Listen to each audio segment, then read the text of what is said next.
And so in today's lesson, we're going to be writing equations with variables. We haven't done that in a little while because we're going to have something we don't know.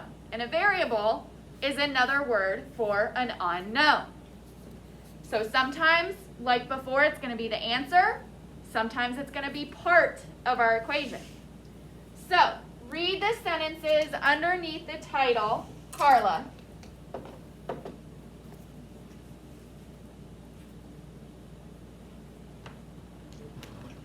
Sometimes problems require more than one operation to solve. A little louder, Carla. Do you have your microphone? Put it a little closer to your mouth. And start again at the beginning.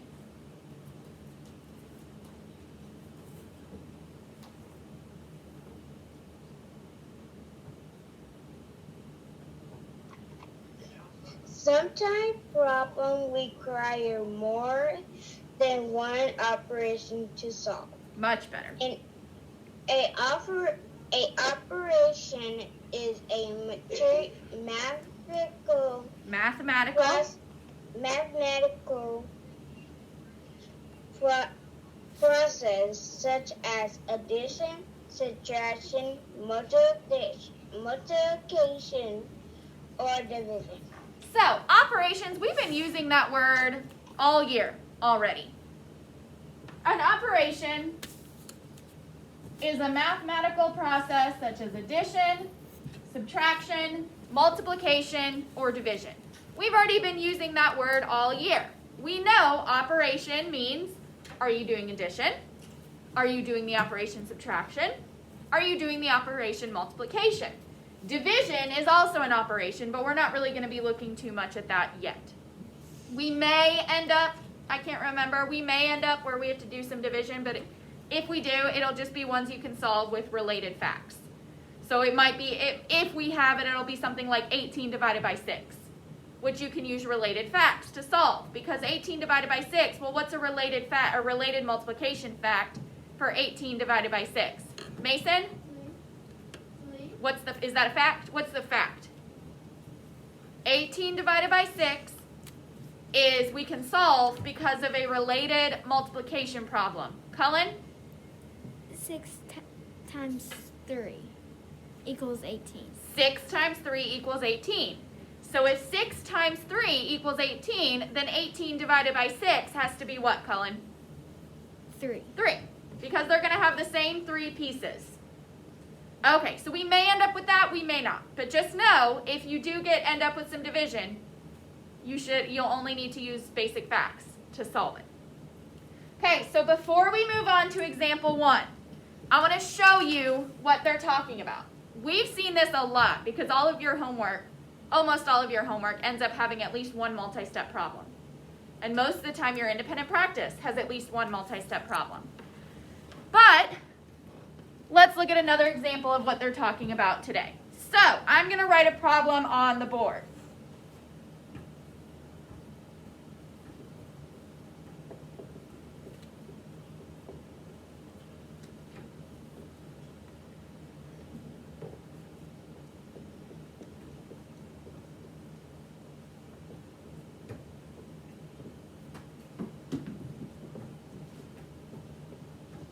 If you are making sounds, please stop. It's very distracting, and it's not fair for you to distract everybody when we do have this lesson. That can be a little tougher if you don't pay attention.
we have this problem. Read it in your head while I read out loud. Jamie said she played 2 songs on her drum.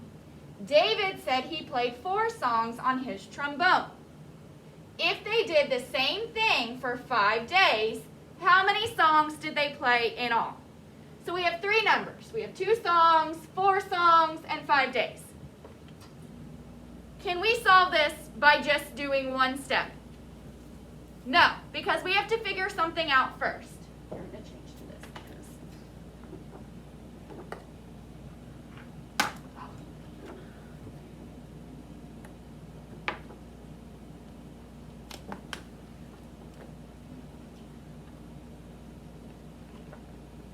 Okay, so we have to solve something first. We know Jamie played 2 songs a day, and David played 4 songs a day. But then they did that for 5 days. So we have to do more than one step to solve this. So first, let's find our important information. We know our question is, if they did the same thing for 5 days, how many songs did they play in all? Well, luckily, to find the answer unit, we see how many. So we know songs, the noun that comes after how many, is our answer unit. Do we see anything else in that question that we know right now we need? No, we don't. So let's go back to the beginning. Jamie said she played 2 songs on her drum. Well, I see my answer unit, songs, with the number before it. So I know 2 songs is going to be a part of my equation. Then if I keep going, David said he played 4 songs on his trombone. Again, I see my answer unit with a number in front of it, so I know 4 songs is part of my equation. If they did the same thing for 5 days, how many songs did they play in all? Well, I see 5 days, and I'm not sure if that's my other unit. But I know the same thing for 5 days means the same thing as each. I may not know that, but if I read it closely, I can think,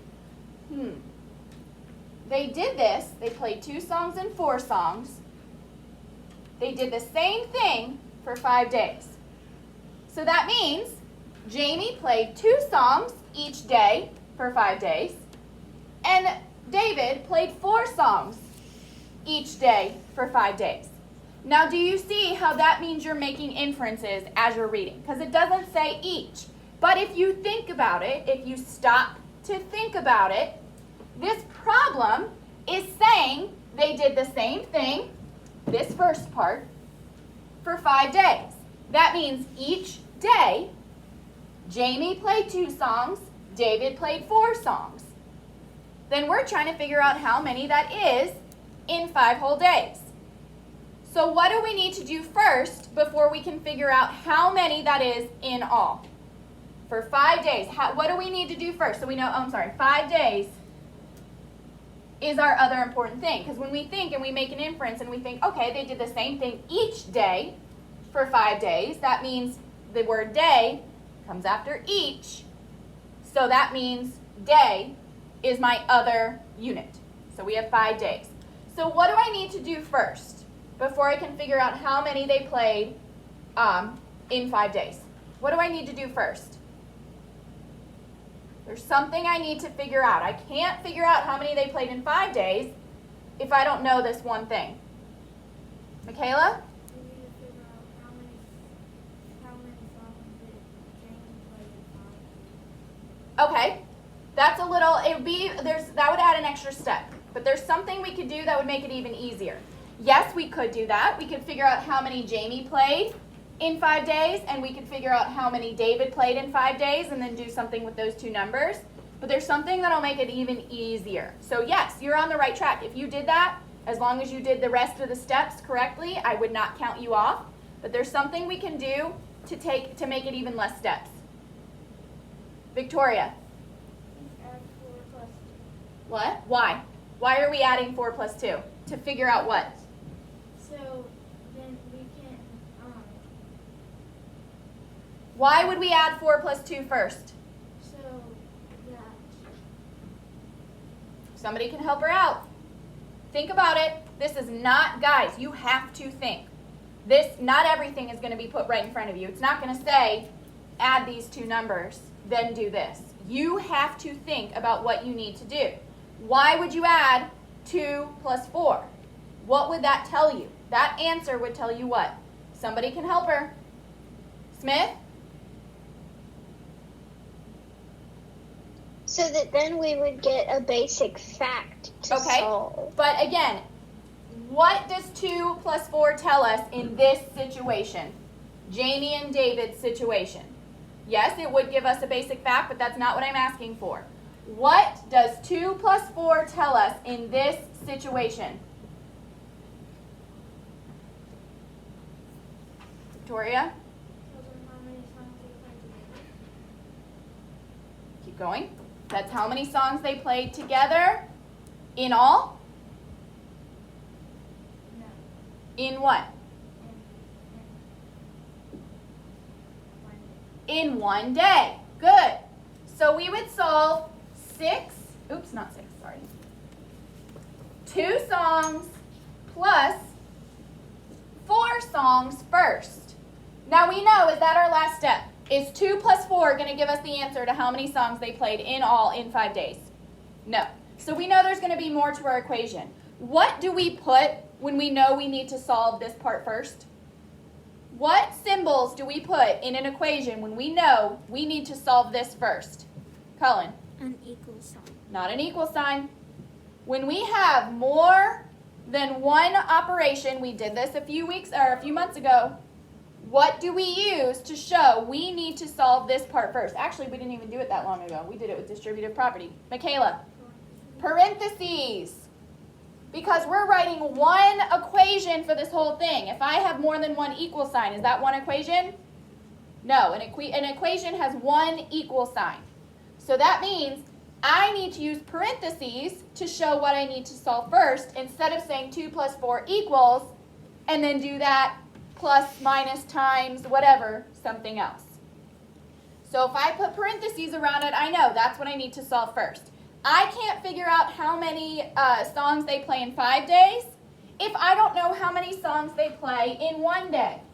So 2 plus 4 tells us songs played in 1 day. Again, can I figure out how many songs they play in 5 days if I don't know how many songs they play in 1 day? No, it's not possible. Now we could do what Michaela said, and we could figure out how many songs Jamie plays in 5 days, and then how many songs David plays in 5 days, and then do something with those two numbers.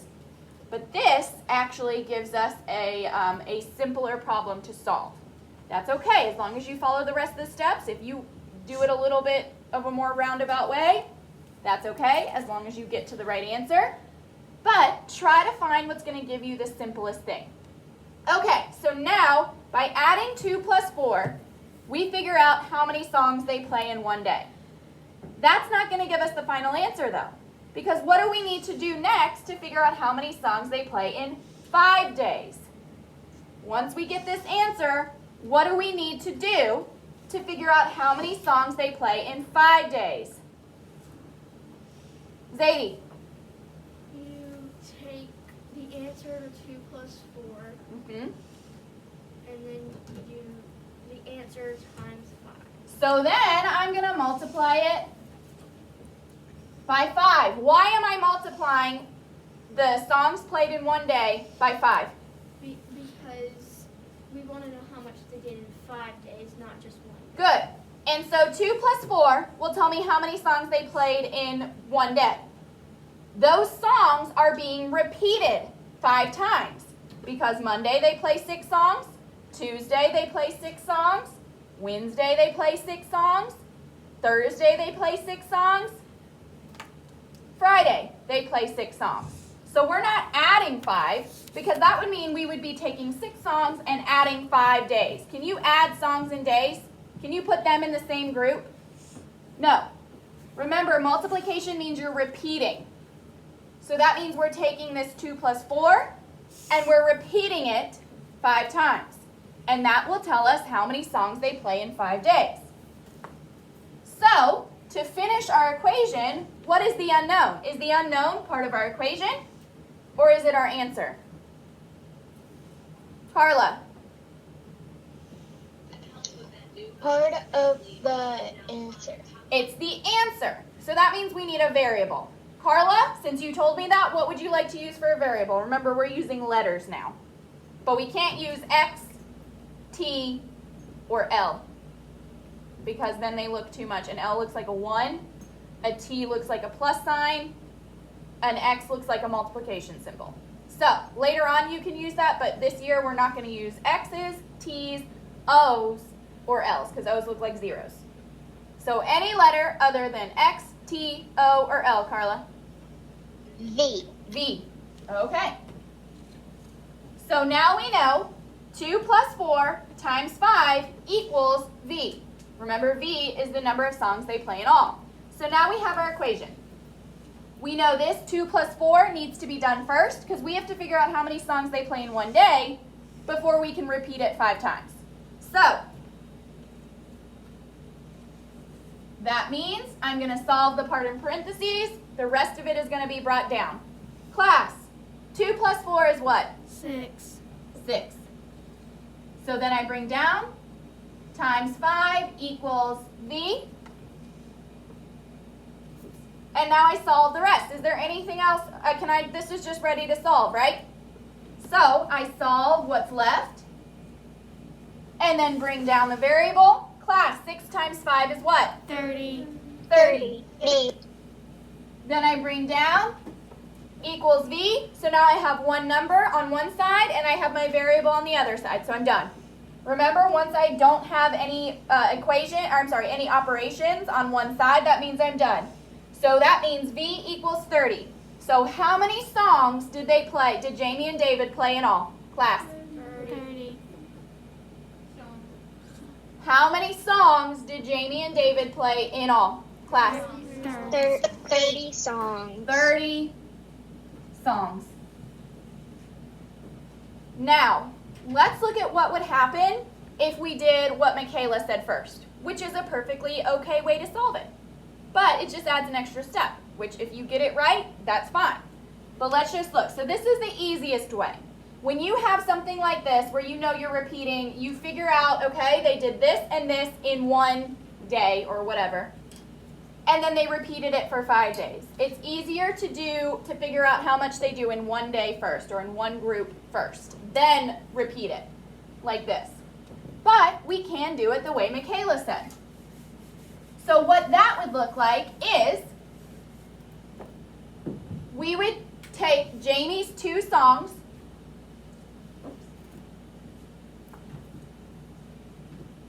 and multiply it by 5, because that'll tell us what? If we take Jamie's 2 songs and multiply it by 5, what does that tell us? Aaron, is your hand up?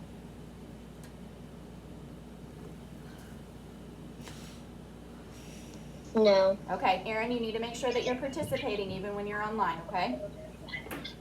Okay, well, Michaela, since you told us this, what would we find out by doing 2 times 5, by doing Jamie's 2 songs and multiplying it by 5? We're going to figure out how many songs Jamie played in 5 days.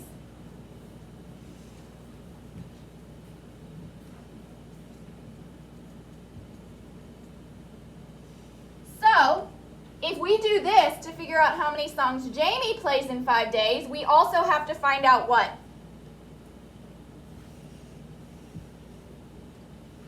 We also have to find out what? See, I'm looking for somebody who hasn't answered yet, but see anybody? I guess Smith? We also have to find out how many songs David played. Good. 5 days. We'd have to figure out how many songs David played in 5 days. Is that what you all were going to say that had your hand raised? Good. You're thinking. You're really thinking. Now it's pretty easy once you've really thought about it. You just have to figure out how many they play in one day and then repeat it by 5, or figure out how many one person plays in 5 days and then do something with them. So Smith, how do we solve how many songs David played in 5 days? We do 4 times 5. 4 because he played 4 songs a day for 5 days. This tells us how many songs David played in 5 days. Once we figure both of those out, what do we have to do with the answers? Aaron? We have to add the answers together to get the answer to our actual problem. Good. We would have to add them. We'd figure out how many songs Jamie played in 5 days and how many songs David played in 5 days, and then add them together. We're not going to multiply them because we're not taking Jamie's songs that she played and then repeating them by David's songs. We're putting them together into one group, which means we're adding. Now let's figure out, most of the time we're going to need parentheses. What part of these do we need to solve first? Would we ever do 5 plus 4 first? No, that has nothing to do with our problem. So what parts do we need to solve first? Where do our parentheses need to go? Sometimes we might have more than one set of parentheses. Michaela? Around 2 times 5, because that tells us how many songs Jamie played in 5 days. Well, we have to figure that out before we can add it to the songs David played in 5 days. Now, in this problem, there's another part that we need to solve first. What is the other part that we need to solve first? Colin? 4 times 5. 4 times 5. Because we can't add them until we know how many songs Jamie played in 5 days and how many songs David played in 5 days. Because then what we might accidentally do is do 2 times 5, solve that, and then add 4, and then multiply by 5. And that would not be correct. So that's why we need to make sure that we put our parentheses in the right place. Sometimes you may have 2 groups. There's always going to be a plus sign in the middle. Or sometimes these might be addition symbols and this would be a multiplication symbol. If you have 2 sets of parentheses, everybody listen close. If you have 2 sets of parentheses, you would always have the opposite kind of operation in the middle. Like you may have multiplication in the parentheses, which means you'd have addition or subtraction in the middle, usually addition. You're really only going to see it with multiplication in the parentheses and addition in the middle, or addition in the parentheses and multiplication in the middle. This would never happen this year in school, maybe later, I'm not sure. But this will never happen in 4th grade math. You will never have multiplication, multiplication, multiplication. Make sure you're paying attention. Some of you are not, and you're gonna end up with wrong answers. You will never have 2 problems with an operation symbol in it and the same operation symbol between the parentheses. It will mostly be multiplication in parentheses and addition between, or addition in parentheses and multiplication between. It will never be multiplication in parentheses and multiplication in between. It will never be addition in parentheses and addition in between. Not in 4th grade math. Okay. Now we're ready to solve, but first we need our variable. Is our variable, our unknown, part of our equation, or is it our answer? Focus. Sit up. Feet down. Scoot your chair in. Michaela. Our answer. So, since you told us that, what would you like it to be? Remember, no X, O, T, or L. N. And I like to do uppercase letters for my variables just because it just makes it a little easier. Okay, so now we know we have to solve the parentheses first. So we need to solve, we can solve these in the same step and bring down what's left. Okay, class. I didn't go down far enough. 2 times 5 is what? 10. 10. 4 times 5 is what? 20. Bring down the rest of my equation. Now is that the end? Am I done? No, because I still have an operation symbol on one side of my equal sign. I have to get to where I only have one number on one side of the equal sign and a variable on the other. So now, I just need to do an extra step. So class, 10 plus 20. 30. 30. Did we get the same answer? Yes. Yes, we just had to Yes. do an extra step, which is okay as long as you do the steps correctly and you get to the right answer. So again, how many songs did Jamie and David play in 5 days? 30 songs. 30 songs. Songs. Okay, is everybody ready to move on to the examples?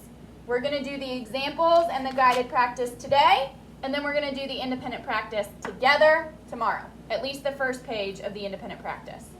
So we are going to take 2 days for this. I am going to come up with a problem for you to solve for homework tonight. I'll have to print it out. I'll have to write it and then make copies of it or something. But you will have a multi-step word problem to solve for homework tonight. I just have to figure out what it is. Okay, are you ready for the examples? Do you see how once we got to the equations, you knew how to solve all of it? It's just reading comprehension. Making sure that you understand, okay, what do I need to do first? Then what do I need to do to that to get my final answer? Because we are writing one equation. You're not doing, okay, 2 plus 5 equals 10, 2 times 5 equals 10, 4 times 5 equals 20, 10 plus 20 equals 30. Do you see how there were 3 equal signs? We're only coming up with one equation. So how many equal signs are you going to have? Class? 1. Ouch. Which means if there's something you have to solve first, what do you need to show? What symbols do you need to show, hey, solve this first instead of putting an equal sign? What symbols do you need? Carla? Parentheses. Parentheses. Good job. Okay, guys, let's move on to example 1. Okay.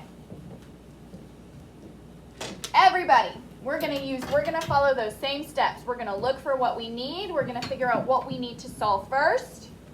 We're gonna write our one equation, and then we're gonna solve. Please make sure you're paying attention and not playing with erasers or pencils or your chair or anything like that. Everybody, finger or pencil on example 1. Make sure you're paying attention. I'm telling you right now, if you are not paying attention, this will be very confusing, and it will be very difficult. So if you come to me and say, this is too confusing, I can't solve it, then I'm going to know that you were not paying attention. Because would they put this in a 4th grade math book if 4th graders could not solve it? If 4th graders did not have the tools or the preparation to solve these problems, would they do that? No. So that means you are able to solve these unless you don't pay attention or you freak out. Because when we freak out, what does our brain do? Zadie? It just kind of stops.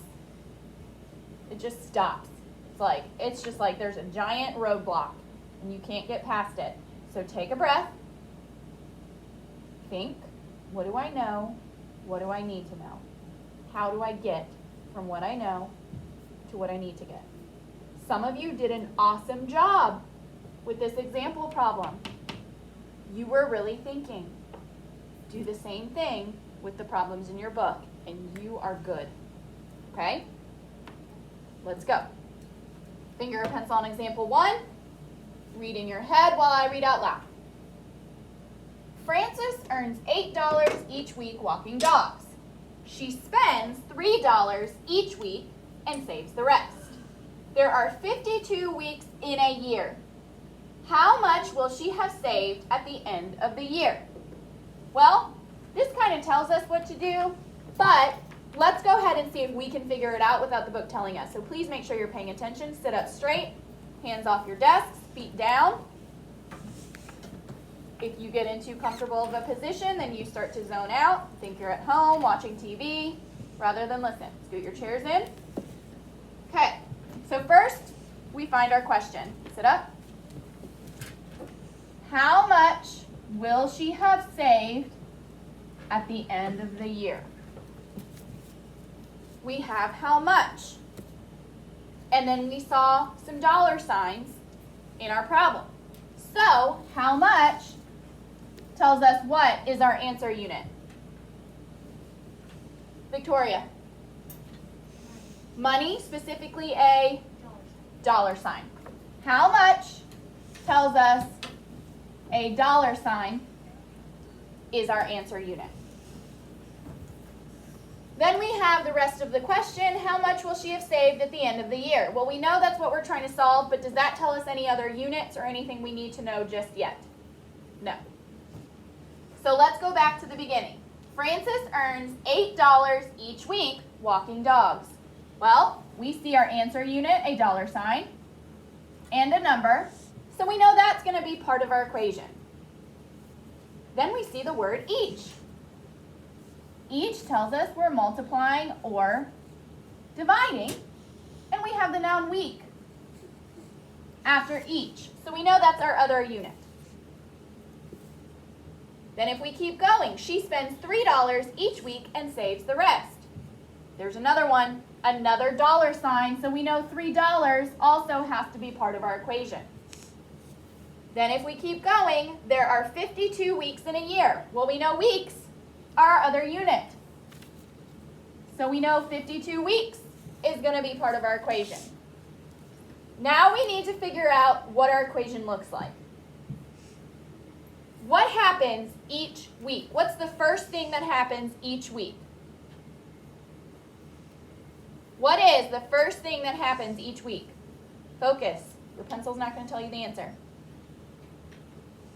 What is the very first thing that happens each week? Smith. She earns $8 each week. She earns $8. So we know $8 comes next. What is the second thing that happens each week? Carla. She spends $3 each week. She spends $3 each week. If you start with $8 and you spend $3, are you ending up with more or less money? Zadie? Less. What operation tells us we start with one number and then we take that away from it? Division. Remember, in division, we're making groups. We're taking objects and we're breaking it into groups. Michaela? Subtraction. So that means she earns $8 a week. She spends $3. Remember, division and multiplication have to do with groups. Either multiplication, you're taking groups and repeating it. Division, you're taking a large number and you're putting it into groups. If you're just putting more in a group or taking away from a group, you're adding or subtracting. Does everybody understand? Also, most of the time, if you have two of the same unit, like we have dollars and dollars, that means you're going to be adding or subtracting. But if you spend, are you adding to what you had? No. So she does this. She gets $8 and spends $3 each week for 52 weeks. So what do we have to do next? What's the next part of our equation? She does this for 52 weeks. So what's the next part of our equation? What are we doing with these numbers if we're saying we're doing this each week? Kingston? So what's the next part of our equation?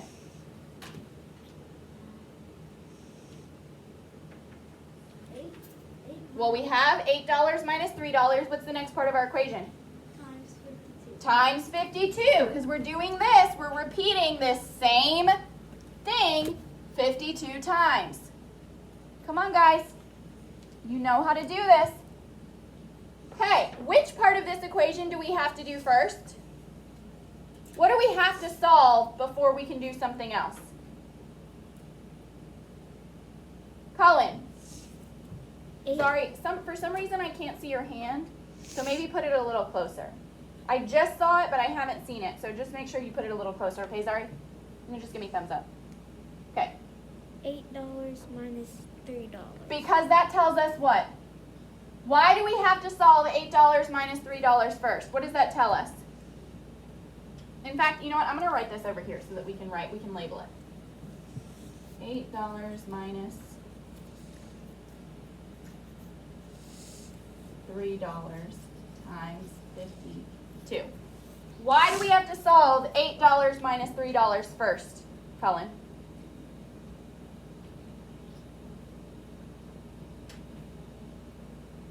Who can help her out? Michaela? Because we're trying to find out. She has $8 and she spends $3. Okay, so doing that first tells us what? This answer will tell us what? The answer to $8 minus $3 will tell us what? How much she has after she spends. So how much she has when? Tell me a time. When? After she spends When? each week. Each week. So if we do $8 minus $3, this tells us money she has each week. Because after she spends that $3, does she have it anymore? No. So we have to figure out how much she has at the end of the week before we can repeat it 52 times, right? Because if we repeat $8 52 times, does that tell us how much she has at the end of a year? No. That's just how much she earned. But does she keep everything she earns? No. She does what with part of it? Zari. She spends some. She spends some of it. So if we just did 8 times 52 first, that would tell us how much she earned at the end of the year. But she doesn't have that anymore because she spent $3 of it each week. If we did $3 times 52 first, what would that tell us? If we did $3 times 52, what would that tell us? Carla? How many $3 she has in 52 weeks? Well, that's not quite. It doesn't tell us how many $3 she has in 52 weeks. It has to do with $3, but it doesn't tell us that. What does, if we did $3 times 52 first, what does that tell us? Michaela? How much money she still has at the end of the week. Not how much money. $3 times 52. If we did that, that would tell us what? Zadie? How much she spent each year. How much she spent in a year.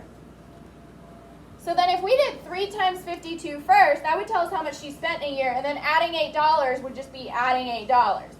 Would that help us to solve this problem? No. We would be finding out how much she spent in a year and then just adding $8. That does not tell us this answer at all. Guys, you need to be thinking. A lot of you are just tuning out. And guess what's going to happen when you get to the homework? You're going to get so frustrated. You're not going to be able to do it. You're going to cry. Your parents are going to cry. Well, guess what I'm trying to stop from happening right now? Anybody from crying. Anybody from getting frustrated. But I can't be in your brain saying, listen to Miss Folis, listen to Miss Folis, absorb it, take it in, think about it. So that's where your job comes in. You can make this easy on yourself when it's time to do it on your own, or you can make it hard on yourself when it's time to do it on your own. If you are not listening or paying attention, you are choosing to make it hard on yourself. Now that doesn't mean if you listen to me, it's going to be easy. But what are you going to be able to do if you listen to me? Victoria. Understand a little better. You're still going to have to think hard, but you're going to be able to get there. Okay, so we are not doing $3 times 52 first and then adding $8 because 3 times 52 would tell us how much she spent in a year, and then adding $8 would only be adding one of those 52 weeks. But we need to figure out how much she has at the end of the year, which means first we need to do $8 that she earns minus the $3 she spends to figure out how much she has at the end of each week. Once we find out how much she has at the end of each week, then we can repeat it 52 times because there are 52 weeks in a year, which means we're taking how much she has at the end of the week, repeating it for each week out of the year, which is 52. So let's come back and read what it says in the book. Now that we've figured out the problem on our own, let's figure out what it says. So read along with me underneath the problem. You need to find $8 minus $3 times 52. The operations that are needed for this problem are subtraction and multiplication. The reason we need subtraction is because she's spending money. If we spend money, what do we do with our money?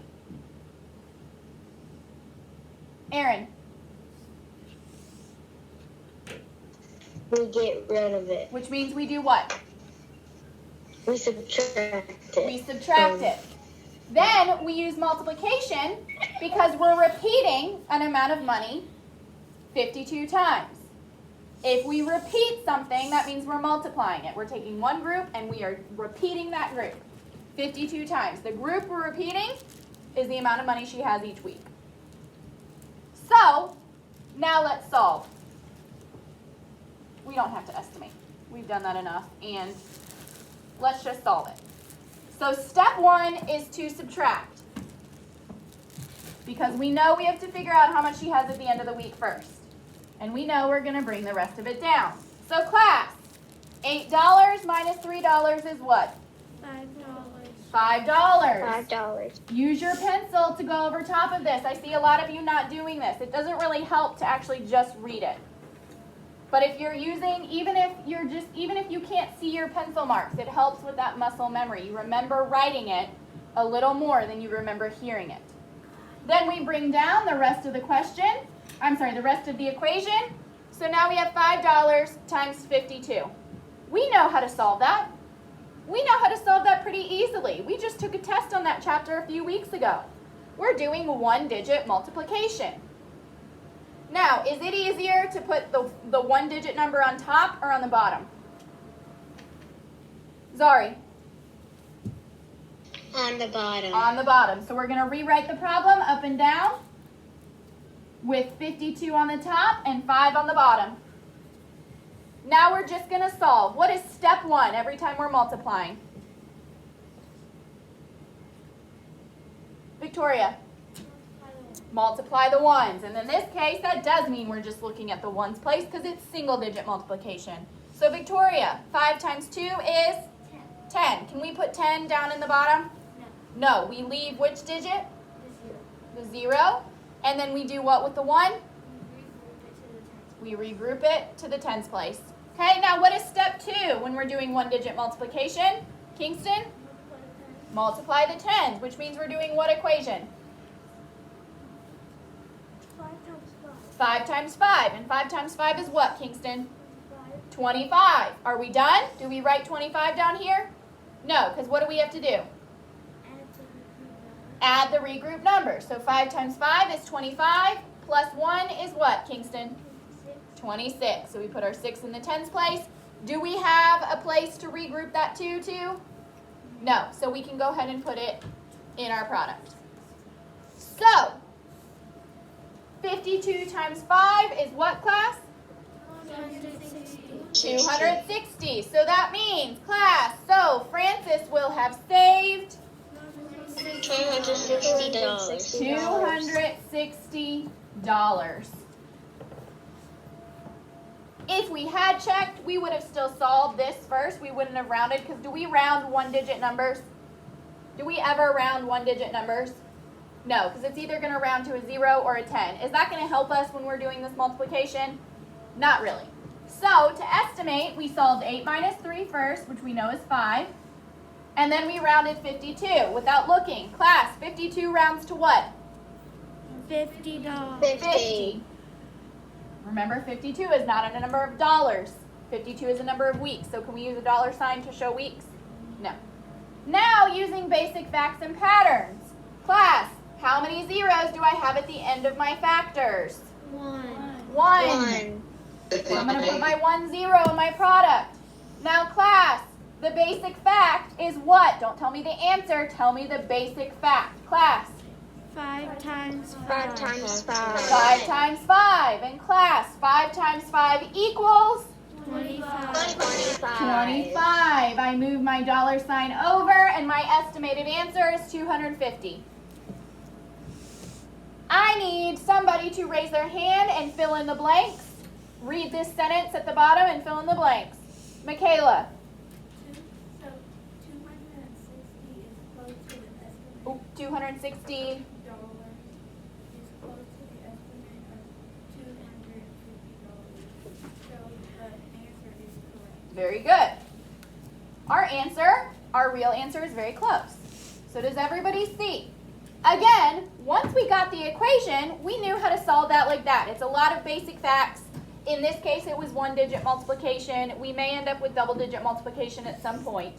But it's mostly about reading and comprehending. Sometimes you have to make inferences, like in our problem about Jamie and David, where we had to make an inference that they played the same amount of songs each day for 5 days. So we had to make that quick inference about each day to figure out why we had 5 days in the problem. So it's all about just reading it and understanding what it's asking you. Figuring out what do I need to do first in order to solve this problem. Because if I do the wrong thing first, like if I accidentally do $3 times 52, that just tells us how much she spent in a year. Is there anything asking about how much money she spent in a year? No. So make sure that you are finding the correct part to solve first.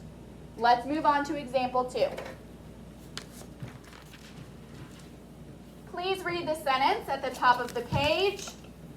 Kingston, loud and slow. You can use a variable to represent unknown quantities. Good. You can use a variable to represent unknown quantities. We already did that in our pre-problem that we did.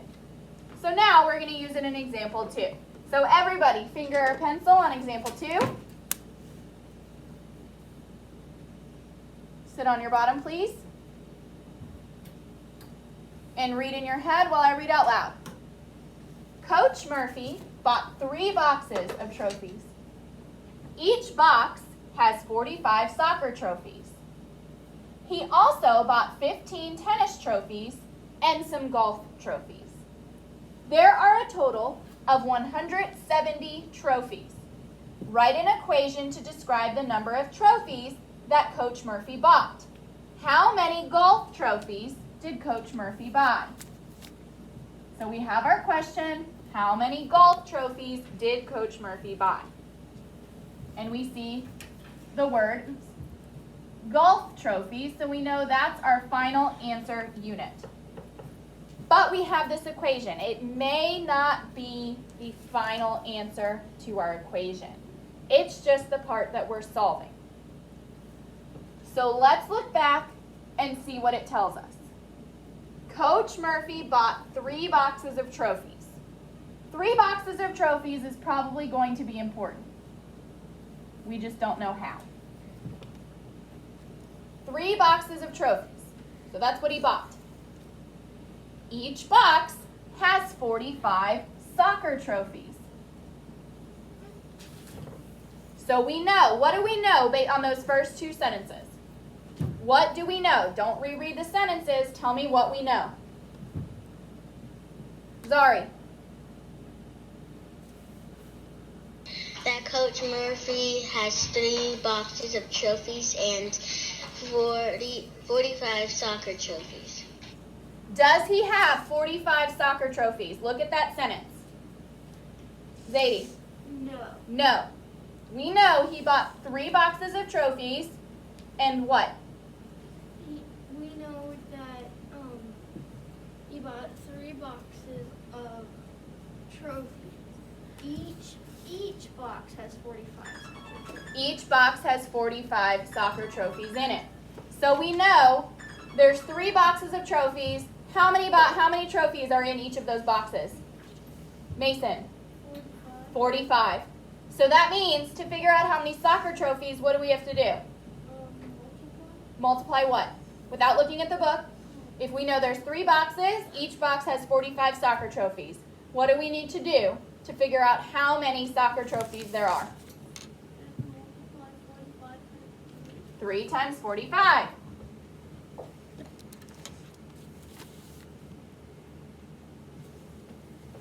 So we know the amount of soccer trophies is the 3 boxes times 45. Let's keep reading. He also bought 15 tennis trophies and some golf trophies. Now, does this sentence say anything about there being 15 tennis trophies in each box? So how many tennis trophies are there in all? Mason? 15.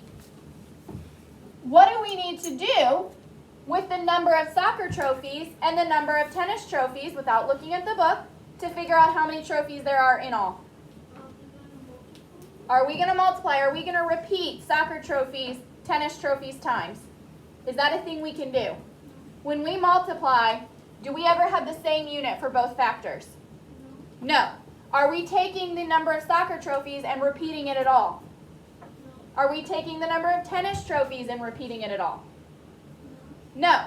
What we're doing is we're taking two groups, a group of soccer trophies and a group of tennis trophies, and putting them together into one group, which means we're doing what operation, Mason? Adding. Then the rest of the sentence says, and some golf trophies. Does it say anything about there being 3 boxes of golf trophies? Class? No. Do we know how many golf trophies there are? Do we need to know how many golf trophies there are? So what's the unknown? The number of? What is the unknown? The number of, Zari? The number of golf trophies. Golf trophies. Good. So we're going to use a variable for that. They chose the letter G. And once we figure out how many golf trophies there are, without looking, what do we need to do to figure out how many trophies there are in all? Are we repeating the golf trophies? Class? No. No. Are we repeating the soccer and tennis trophies? No. No.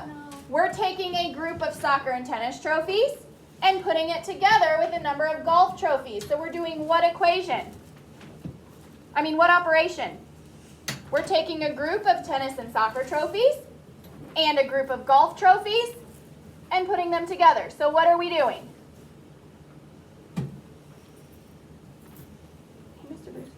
Victoria. When we put two groups together into one group, what operation are we doing? We're adding. Now the next sentence says, there are a total of 170 trophies. Well, we see that word total, which means, without looking, is 170 part of the equation, or is it the final answer to our equation? Without looking. Smith?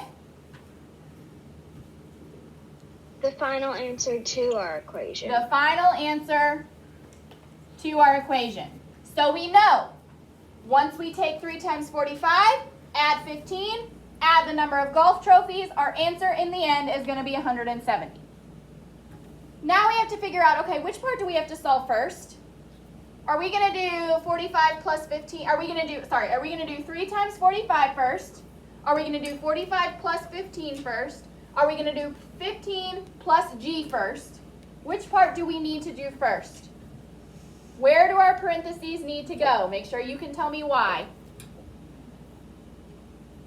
I saw a lot of your hands go down, which means you're not really thinking. Zadie, which part do we have to do first? 3 times 45, because if we don't know the answer to that, we can't. So if we don't know, what is the answer to that? That tells us how many what? How many trophies? How many trophies in all?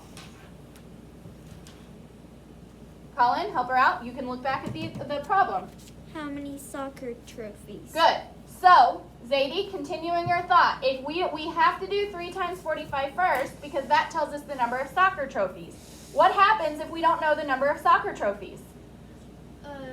You can't add 15. We can't add the rest of the trophies to it. So, we have to figure out 3 times 45 first to figure out how many soccer trophies there are in all, so that we can add the rest of the trophies to it. What would happen if we did 45 times 15 first, and then we multiplied it by 3? Who thinks they can figure out what would happen if we did 45 plus 15 first, and then multiplied it by 3? What would we we get? Smith. You would get a completely wrong answer. What answer would you get? I'm asking for words. What would you get? Zadie?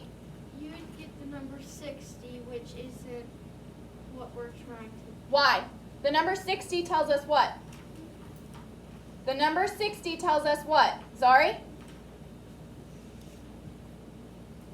That tells us how many soccer trophies and tennis trophies In there all? are. But why? That's what we want to know. We want to know how many soccer and tennis trophies there are in all. But why can't we do 45 plus 15 first? 45 tells us what? What does 45 tell us? Look back at our problem. What does 45 tell us? It tells us in the problem what 45 tells us. Come on, read. Michaela, what does 45 tell us? The number of soccer trophies. In all? If that's the number of soccer trophies, then why would we have to multiply it by 3? Why can't we just add it? You could answer. Zari? Put that on your desk now. Zari? That's how many that is in one box. 45 tells us how many is in one box. So if we went ahead and added it to 15, we would be saying the number of soccer trophies in one box plus 15 tennis trophies. And then if we multiplied that by 3, we'd be saying that there are 3 boxes of soccer trophies and 3 boxes of tennis trophies. Are there 3 boxes of tennis trophies? No. So if we added that first and then multiplied by 3, we'd be saying that there were. The problem does not say that. It just says there are 15 tennis trophies, period. So that's why we have to solve 3 times 45 first, because we know there's 3 boxes. In each box is 45 45 soccer trophies. So in order to add it to the rest of the trophies, we have to solve that first. So we know if we wrote it sideways, instead of doing equals, equals, equals, they're just showing it in a line, but you're going to be doing it like, basically you'd be doing this. You don't have to write this. And then taking this answer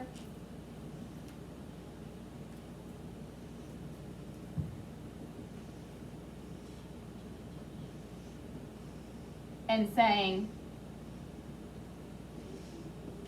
and getting there. That's what it's going to look like when you do it, but because there's not enough room in your book, they're just doing it sideways. So, we know we have to solve, we have 3 times 45 in parentheses plus 15 plus g equals 170. So now we know we have to solve 3 times 45 first. Can we solve it sideways like this? No. So let's solve 45 times 3 up and down. Zari, what is step 1 when we're multiplying a 1-digit number? Multiply the ones. So what equation are we doing? 5 times 3. 5 times 3. And Zari, 5 times 3 is what? 15. 15. But we can't put 15 in one place. So what do we need to do? Regroup the 1 to the tens place. We leave the and 5 keep in the ones place, and we regroup the 1 to the tens place. Okay, thank you, Zari. What is step 2 when we're solving a 1-digit multiplication? Aaron.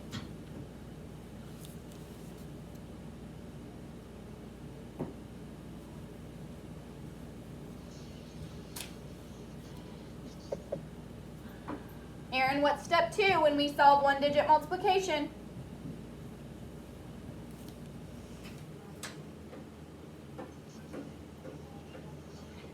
Multiply the tens. Multiply the tens, which means we're doing what equation right now?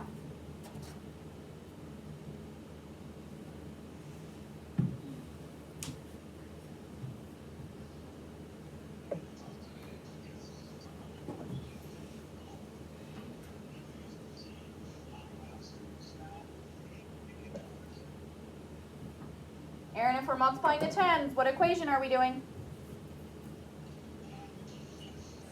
4 times 3. So 3 times 4, which equals? 12. 12. Do we write 12 down in our product? Aaron, do we write 12 down in our product? Oh. No. No, because what do we need to do? We have to add our regroup number. Good. So 3 times 4 is 12, plus 1 is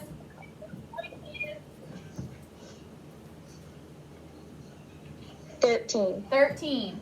Now, do we have a place to regroup the 1? No. No, so we can just go ahead and write it in our problem. So, that means 3 times 45, Aaron, go ahead and mute yourself.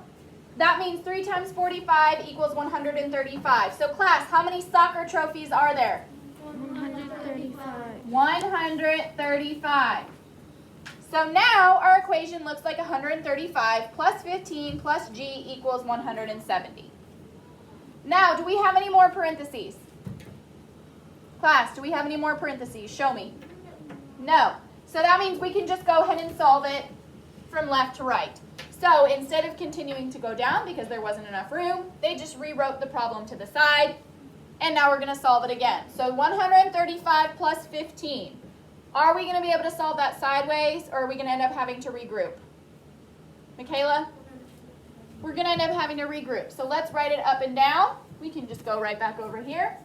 And we have 135 plus 15. Michaela, since you told me that, let's go ahead and add.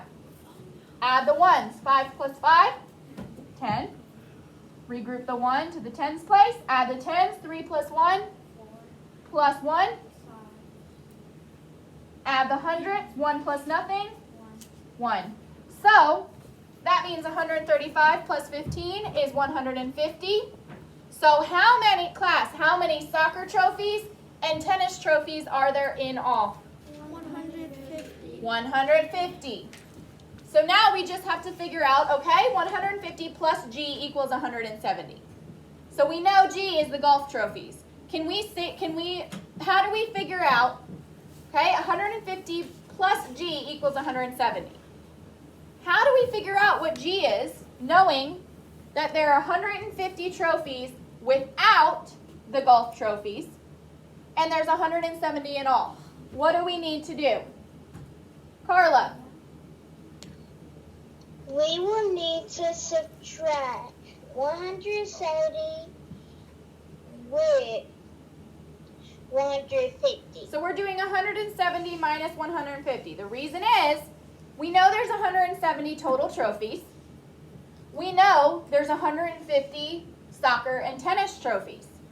So to figure out how many that is, how many golf trophies that is, we just need to find the difference between the total number of trophies and the number of soccer and tennis trophies. So Carla, since you told me that, are we going to end up having to regroup or anything here?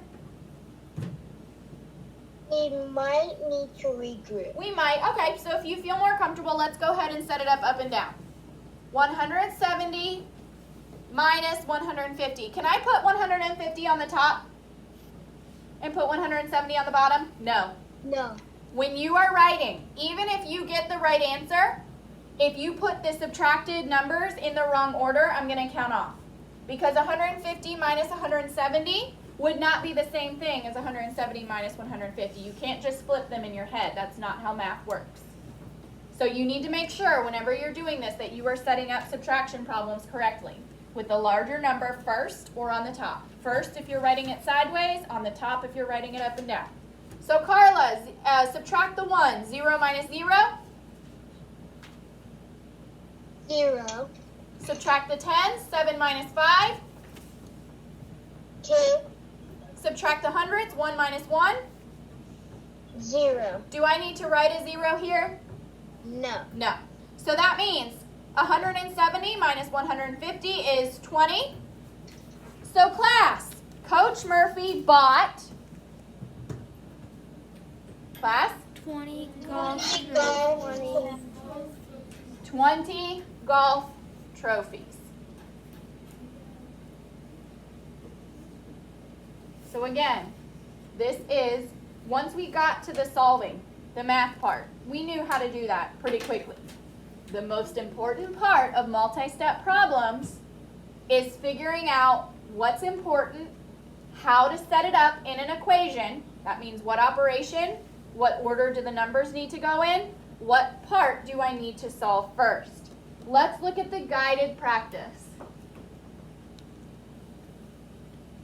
So everybody, let's go ahead and look at the guided practice. You will need to get out a separate sheet of paper. So everybody, go ahead and get out a separate sheet of paper. Zadie, once you have, go ahead and write math. Pages 306 through 308. Guided practice and independent practice. And we're going to start with number 1. So when you get to your homework, you will not use this sheet. We will start with number 1. When you do multi-step problems, you need to take the whole row of paper and go across it. So you'll go all the way from the pink line to the other end for one problem, okay? You will not do columns. Does everybody understand?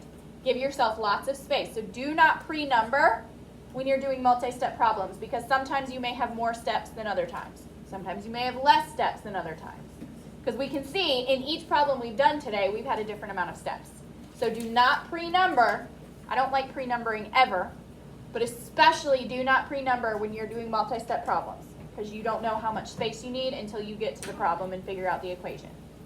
Yes, Zadie, quickly. So what you could do is, after you do the problem, then you draw the line. Exactly. After you finish the problem, then you can draw a line underneath it and start with number 2. Okay? So, let's read. Number 1. Make sure you're looking at your book. So your paper should be to the side. Make sure the holes are on the left. Yes?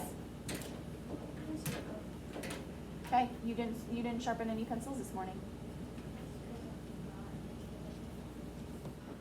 Number 1. Everybody read with me. Think about what it's telling you as you read. Carrie has 20 bags of prizes. Each bag has 4 prizes. So what do those first 2 sentences mean? What do those first 2 sentences tell us?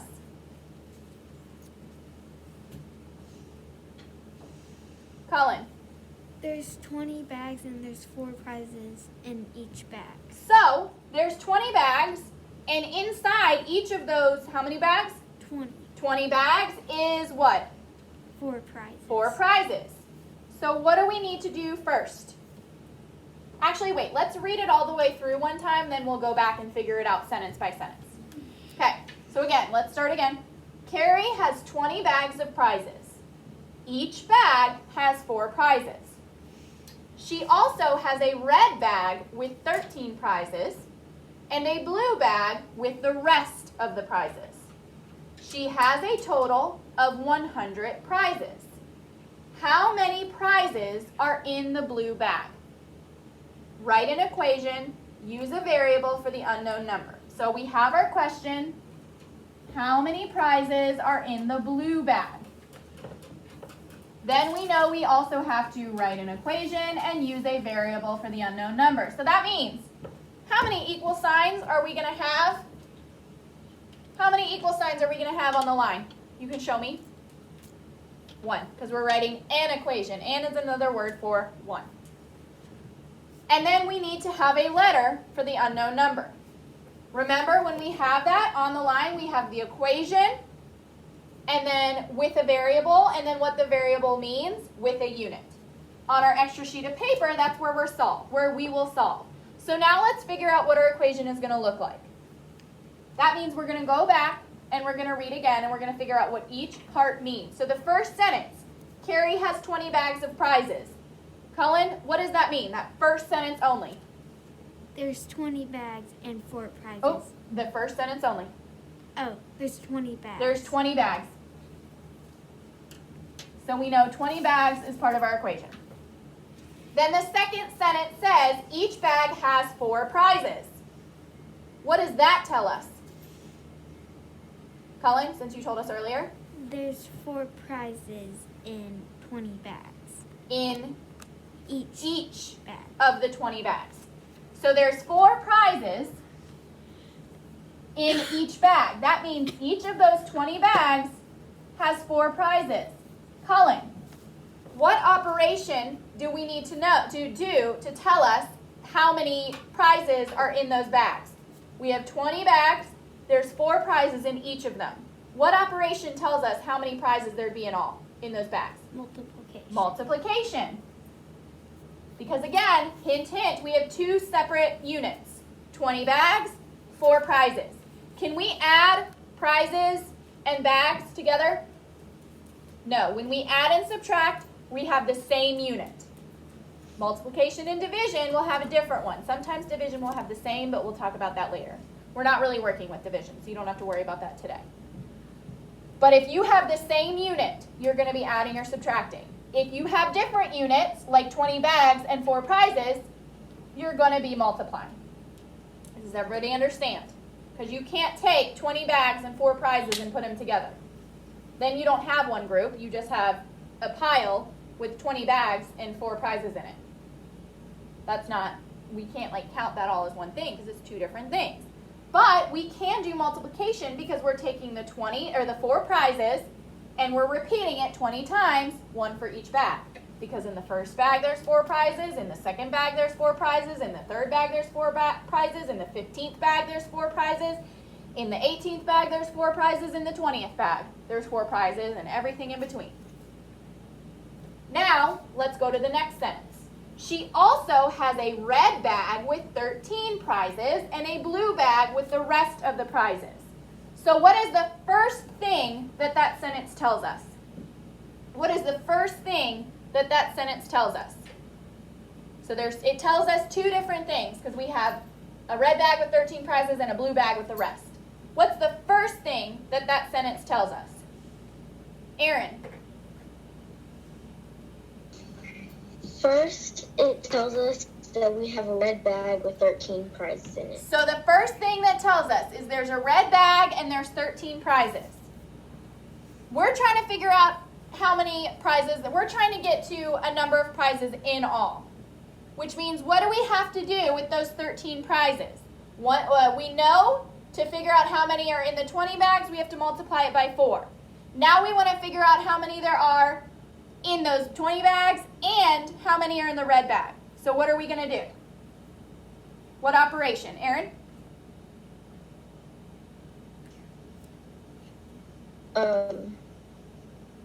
Addition. We're going to add.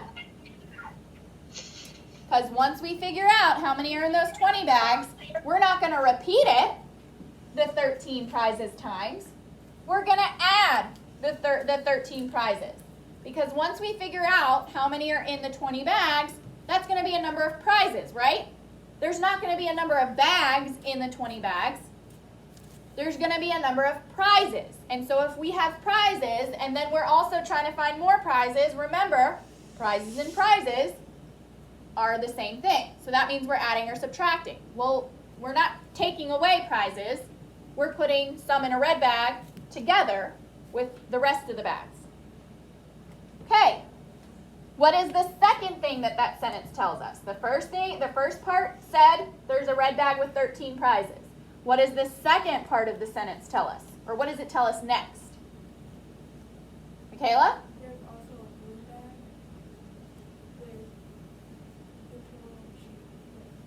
there's a blue bag with the rest of the prizes. Good. There's a blue bag with the rest of the prizes. Do we know how many are in the blue bag? No, because it just says the rest of the prizes. Is the rest of the prizes a number? No. So what do we have to use to show that we don't know what that is? A variable. What variable would you like to use, Michaela? P. Now, once we figure out what P is, what are we going to do with the number of prizes in the 20 bags and the number of prizes in the red bag? We're going to add them.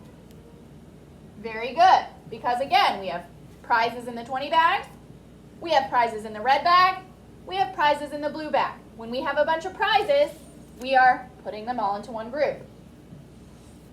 Now the next sentence says she has a total of 100 prizes. What does that sentence tell us? says she has a total of 100 prizes. What does that sentence tell us? Victoria, have you helped us with this problem yet? Okay, Victoria, what does it tell us? Tells us that the total of all of the presents is 100 presents. Good. So what needs to go here? The equal. An equal sign. We're not adding 100 prizes. We're not subtracting 100 prizes. We're not multiplying a number of prizes. We're not dividing a number of prizes. We know we're not dividing because we haven't done that yet. But we know we're not doing anything else because it says there's a total of 100 prizes. Which means in the end, how many prizes does she have? Class? 100. 100. And we need to figure out, okay, this plus this plus this plus this will equal 100. The 20 bag, the amount of prizes in 20 bags, plus the red bag prizes, plus the blue bag prizes will in the end equal 100. Now, there's a part of this we need to solve first. Which part do we need to solve first in order to get this answer? 20 times 4, 4 plus 13, 13 plus p.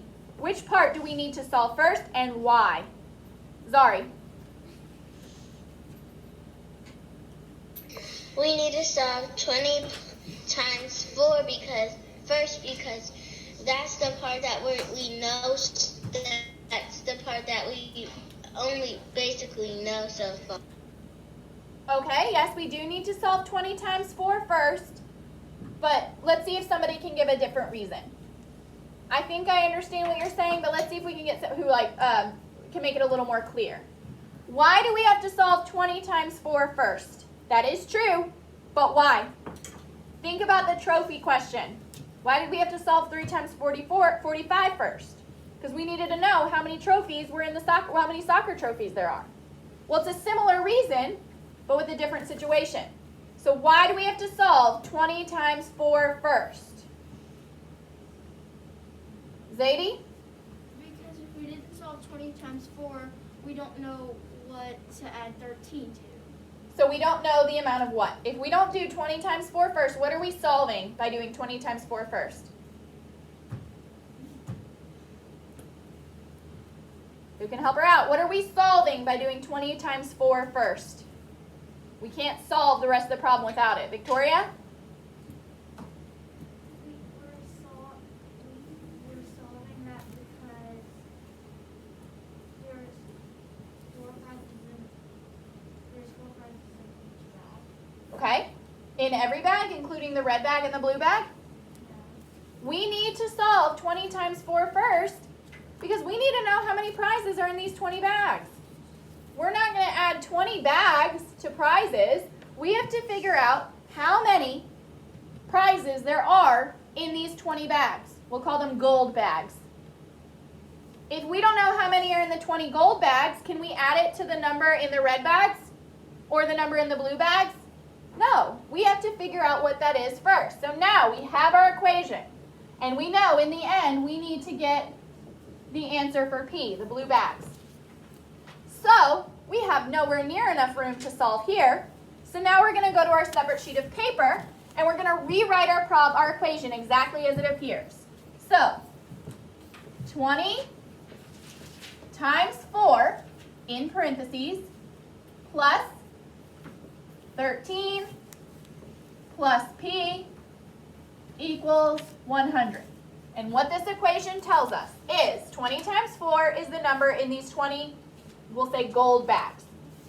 Then we add the number of prizes in the red bag, and then we add the number of prizes in the blue bag. And in the end, if they dumped all those prizes from the gold bags, the blue bags, and the red bags and the blue bags, we're going to have 100 prizes in all. So now we just need to solve.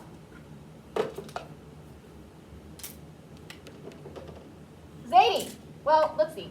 Zadie, you've helped me a lot, so I'm going to put sticks back in and see if we can get somebody who step it up a little. Well, okay.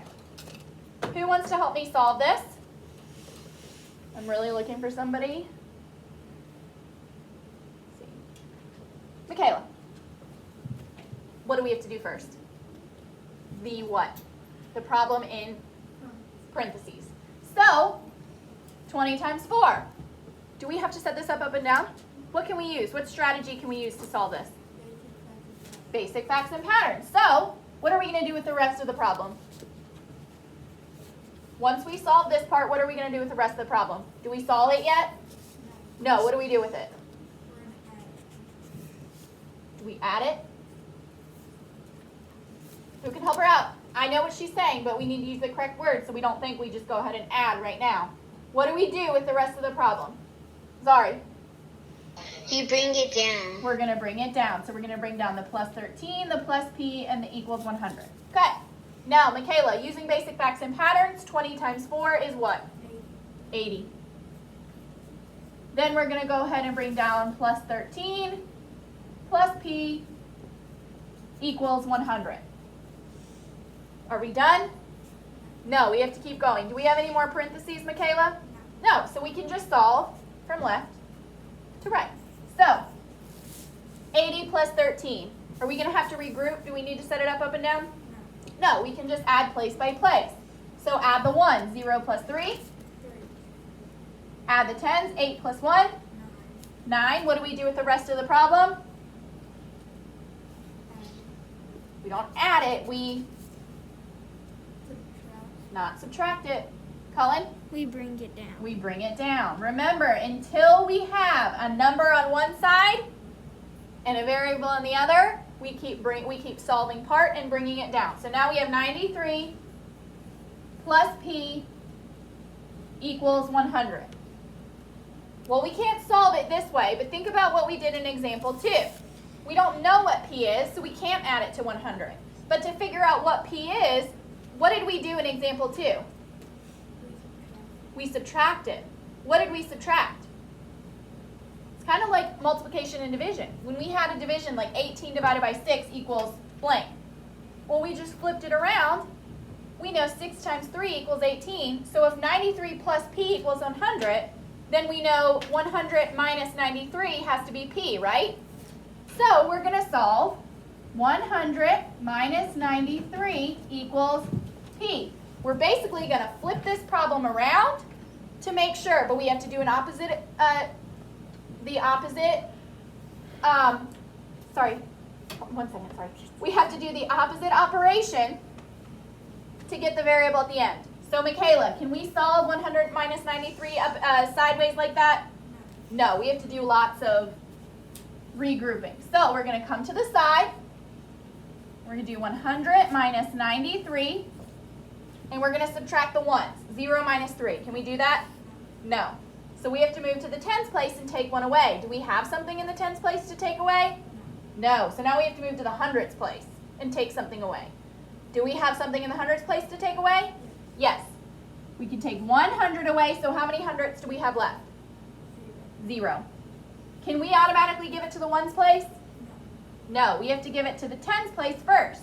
So now we have how many tens? 10. Does that help us solve the ones? No. So, but can we take something away from the tens place now? So let's take a 10 away. How many do we have left? 9. We're going to give that 10 to the ones place. How many ones do we have now? 10. Now can we solve? Yes. Michaela, 10 minus 3 is? Use your fingers if you need to. 7. Now the tens. 9 minus 9 is? Now the 100. 0 minus 0 is? Do we need those 2 zeros at the beginning? So let's erase them. Which means 100 minus 93 is? We bring down our equals p. Do we have any more operations to do over here? No. So Michaela, that means p equals? Which means how many prizes are in the blue bag? 7 prizes. There we go. Mason, you're freaking out. Remember what happens when you freak out. Your brain shuts down.